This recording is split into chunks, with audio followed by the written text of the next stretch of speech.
जय हिंद साथियों, मैं अपने इस वीडियो में आपका पुनः स्वागत करता हूं। दोस्तों, आज के इस वीडियो में हम लोग बात करने वाले हैं प्लास्टर ऑफ पेरिस के बारे में।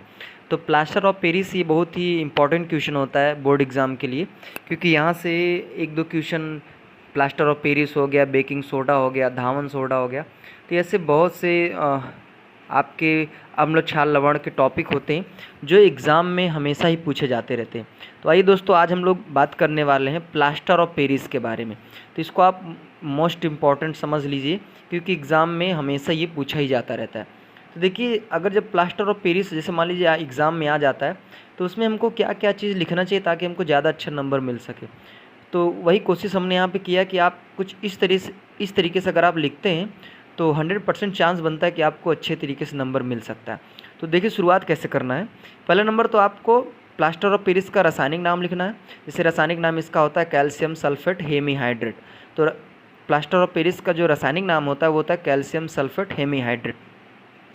उसके बाद इसका जो सामान्य नाम होता है, यानी सामान्य नाम का मतलब ये होता है कि जो हम लोग आम बोलचाल की भाषा में बोलते हैं। देखिए, आम बोलचाल की भाषा में आप प्लास्टर ऑफ पेरिस भी बोल सकते हैं, बोलते ही हैं। और आप इसको और अच्छे तरीके से अगर आप बोलना चाहें तो इसको हम लोग वाइट सीमेंट के नाम से भी जानते हैं। तो सामान्यतः आप लोग वाइट सीमेंट का नाम तो ज़रूर ही सुना होगा, क्योंकि हम लोग सामान्यतः दीवारों में पुट्टी कराने का कार्य करते हैं। तो वही वाइट सीमेंट ही हमारा कहलाता है प्लास्टर ऑफ पेरिस। अगर बात करें इसका अणुसूत्र क्या होता है, तो प्लास्टर ऑफ पेरिस का अणुसूत्र या कह सकते हैं रासायनिक जो सूत्र होता है वो होता है CaSO4 इंटू हाफ H2O। अर्थात कहने का मतलब है कि प्लास्टर ऑफ पेरिस में आधा अणु, 1/2 का मतलब आधा होता है, तो आधा अणु इसमें क्या होता है, जल पाया जाता है।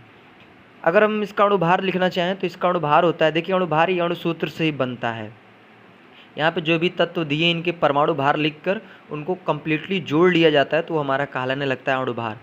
तो अगर बात करें प्लास्टर ऑफ पेरिस का अणुभार कितना होता है, तो इसका अणुभार 136.134 होता है।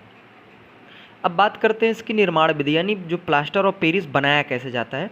तो सामान्यतः प्लास्टर ऑफ पेरिस जिप्सम से बनाया जाता है। जिप्सम को क्या किया जाता है कि उसको 100 डिग्री सेल्सियस, देखिए कुछ किताबें 120 डिग्री सेल्सियस लिखी हैं और कुछ किताबें 100 डिग्री सेल्सियस। तो आपको ध्यान देना है बेसिकली 100 डिग्री सेल्सियस। तो जब आप जिप्सम को 100 डिग्री सेल्सियस पे गर्म करते हैं तो इसमें कुछ जल की मात्रा होती है जिप्सम में, और वही जल क्या होता है, निष्कासित होता है। तो कुछ जल यानी आधा ज़्यादा जल निष्कासित हो जाता है और आधा से कम जल बच जाता है। तो वही जो जिप्सम होता है फिर वही प्लास्टर ऑफ पेरिस का रूप ले लेता है। तो जब आप कैल्शियम सल्फेट डाइहाइड्रेट अर्थात जिप्सम को 120 डिग्री, या फिर आप नॉर्मली देखिए यहाँ पे मैं इसलिए लिखा हूँ क्योंकि कुछ अलग अलग किताबें होती है, अलग अलग तरीके से लिखी रहती। मान लीजिए आपकी किताब में 120 लिखा हो और मैंने यहाँ पे 100 बताया, तो आपके मन में डाउट आएगा कि हमारी किताब में तो 120 लिखा है और यहाँ पे 100 डिग्री बताया जा रहा है, तो इसीलिए मैंने 120 और 100 दोनों लिख रखा है। लेकिन आपको याद रखना है 100 डिग्री सेल्सियस। तो जब 120 या 100 डिग्री सेल्सियस ताप पर गर्म किया जाता है तो निर्जलीकरण के द्वारा प्लास्टर ऑफ पेरिस का निर्माण होता है। तो यहाँ पे देखिए जिप्सम है, जिप्सम का सूत्र होता है CaSO4 इंटू 2H2O, अर्थात इसमें 2 अणु जल होता है।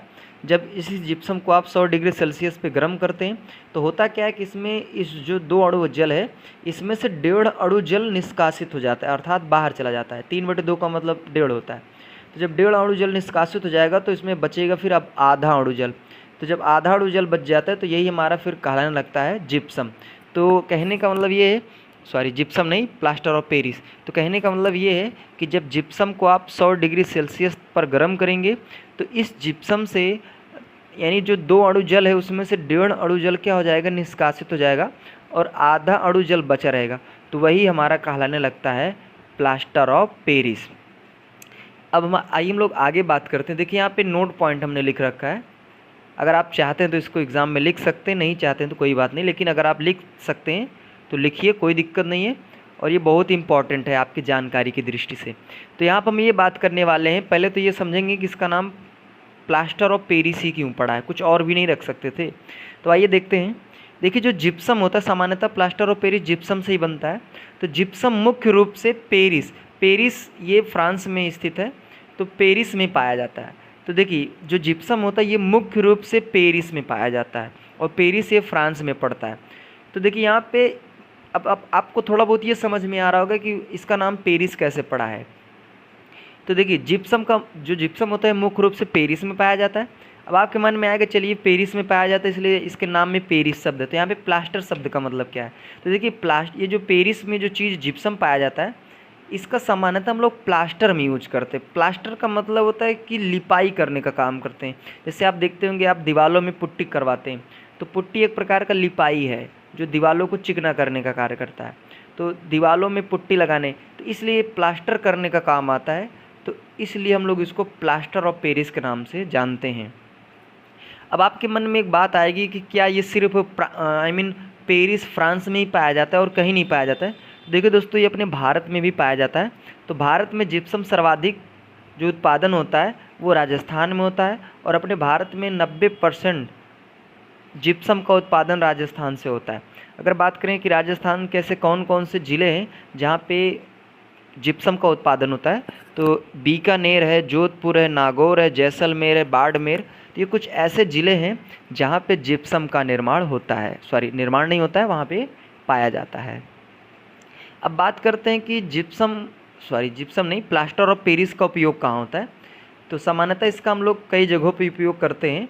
तो हमारे दिमाग में तो बस यही होता होगा कि प्लास्टर ऑफ पेरिस का उपयोग सामान्यतः प्लास्टर करने में होता है। ऐसा नहीं, इसका प्लास्टर जैसे ऐसे बहुत से कार्य हैं जहाँ पे इसका यूज होता है। तो पहला नंबर इसका उपयोग हम लोग सामान्यतः खिलौना बनाने में करते हैं, तो खिलौना बनाने में इसका उपयोग होता है। सजावट का सामान बनाने में इसका यूज करते हैं हम लोग, और सतह को चिकना बनाने में इसका यूज करते हैं। टूटी हुई हड्डियों को जोड़ने का कार्य होता है, और मूर्ति के निर्माण में हम लोग इसका यूज करते हैं। तो खिलौना बनाने में, सजावट के सामानों में, सतह को चिकना करने में। सतह को चिकना करने का मतलब है हम लोग जो दीवार में पुट्टी लगवाते हैं तो देखते हैं कि पुट्टी जब लग जाती है तो दीवार काफ़ी चिकनी हो जाती है। तो सतह को चिकना करने में, टूटी हुई हड्डियों को जोड़ने में, और मूर्ति के निर्माण में इसका यूज होता है।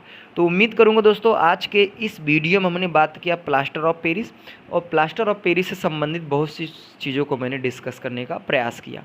अब दोस्तों दीजिए इजाज़त, इसी तरह मिलेंगे अगले वीडियो में।